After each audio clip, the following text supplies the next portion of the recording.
Our father was a very lucky man.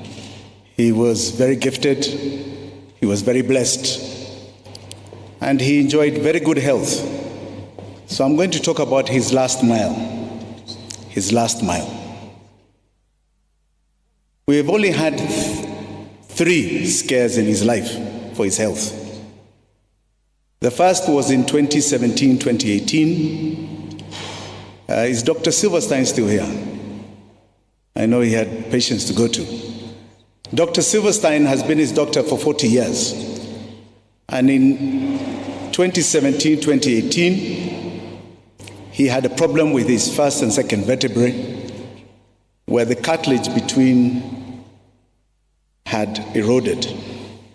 We took him to London. He was getting paralyzed. We took him to London. He was there for about a month. Best doctor that you could find. He came back, and his doctors were predicting that he would probably walk in about a year to 18 months. They were being optimistic. Our father, with his strong mind, his positive spirit, in 6 months, he was going to the office. Give him a big clap.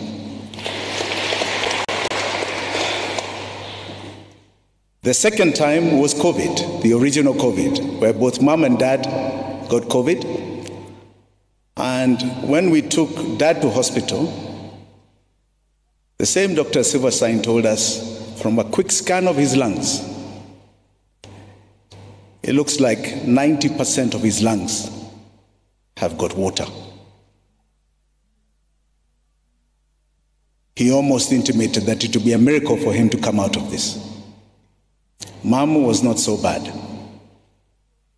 But I can tell you, within 3, 4, 5 days in that COVID ward at Nairobi Hospital, he was calling us at midnight and 1 o'clock because he didn't know the time, saying, "Can you come and get me out of this place? I'm fine." And sure enough, after 1 week, he walked out. That is my father. But last year, we kept taking him to hospital and we didn't know quite what was wrong.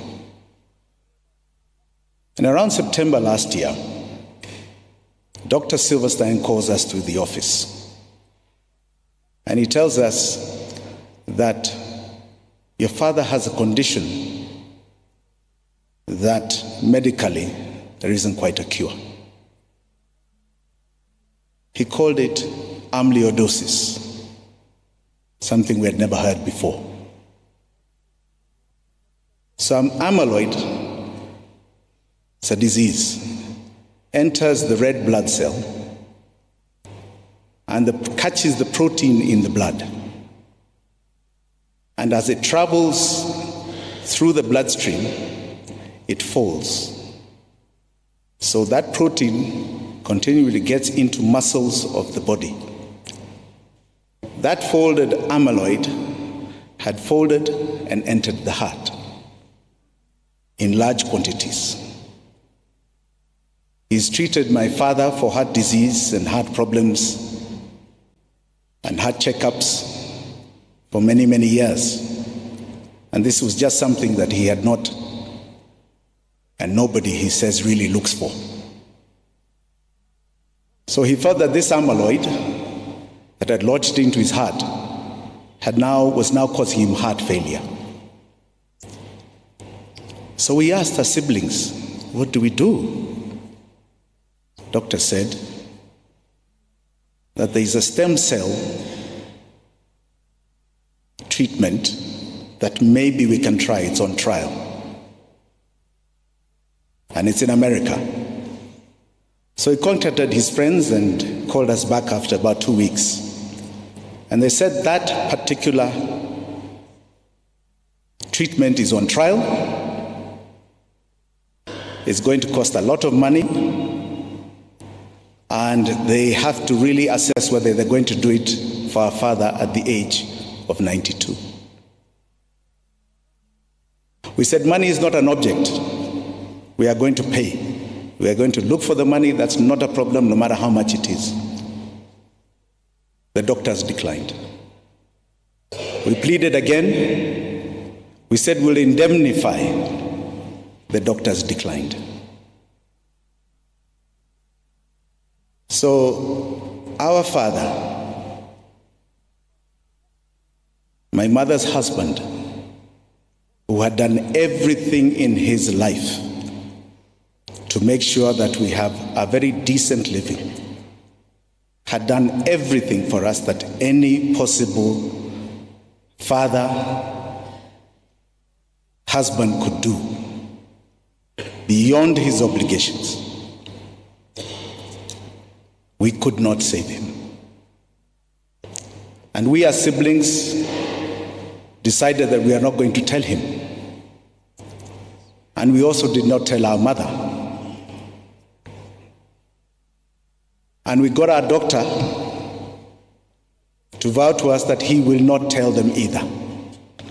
So from September last year,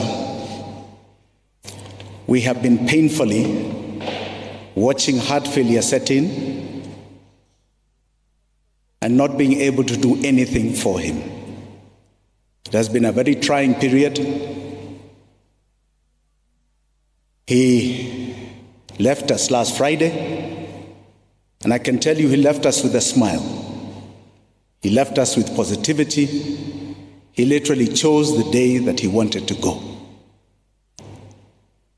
I want to just say one other thing. That they say, and maybe Bishop, you correct me, that God's purpose for mankind is to come and extend his kingdom of heaven here on earth. I want to say that my father did everything to extend the kingdom of heaven here on earth, adding value to everybody that crossed his path. We thank you, Lord, for him, and we shall continue his legacy. Thank you very much, all of you.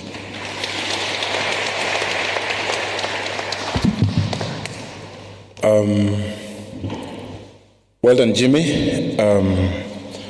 Been wonderful working with you. To your sister, Wangeshi, to yourself, to Sani and Gadoni, as you lead the family, Poleni Sana, on behalf of the clergy sitting here, may the Lord comfort you. Thank you, our brothers and sisters from the political side, for acknowledging our voice in speaking about what is right. We acknowledge the Reverend Stephen Muhoho, who is parish minister in our Diocese of Mount Kenya South, Banana Parish, as well as